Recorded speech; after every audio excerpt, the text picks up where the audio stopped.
having doubt. All right. People of God do not have doubt. All right. We do not have fear. Amen. For God made us in love. Fear is not a part of our lives. Amen.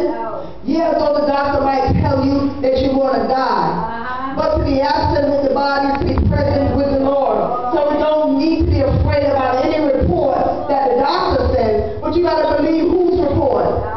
God's report. Like Martha. Martha didn't believe. Even up until the time when Jesus was doing the miracle right there, she still wasn't believing. She went and said something like this. Oh Lord, by this, he must be thinking. You know, what she's saying in her mind, that's that you think about it. If you're at the graveyard, come on, let's go in the spirit now. And somebody's dead, right? And they've been laying in the grave for 4 days. No perfume or nothing, just laying down there. And God has come to do a miracle over that dead body. Your mind starts talking a lot of junk like Martha. And the first thing she didn't want him to take him out of the grave, so she said he's going to stink. That's what she said. She said, by this, Lord, he must be stink. And she was the same one that was complaining why he let her brother die. You understand? That's because she still did not believe who the Lord thy God is. He specializes in stinking situations. Amen? And Lazarus was there for 4 days, and yes, he was sick. But when the Lord said, Lazarus, rise, he got up. Rise, Lazarus, rise out of that grave.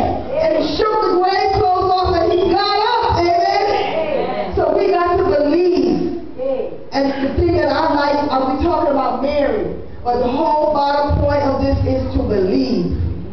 Be humble. Don't compare yourself with anybody else. If you know you're doing the right thing, like Mary, don't change your mind.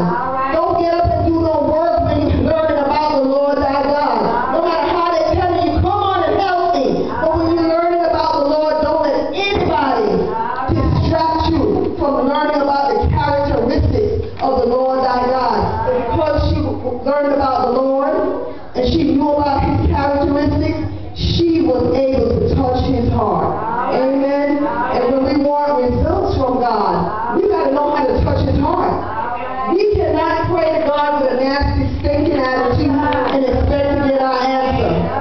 And that's what Mary was showing. That's the picture that Mary portrays to all the women and all the people of the world. You and somebody else might have the same situation, and the other person got their deliverance. That's because they had a better relationship and a better attitude with the Lord. Some people, when things happen in their lives, they blame God for it. But God is not to blame. You put yourself in that situation.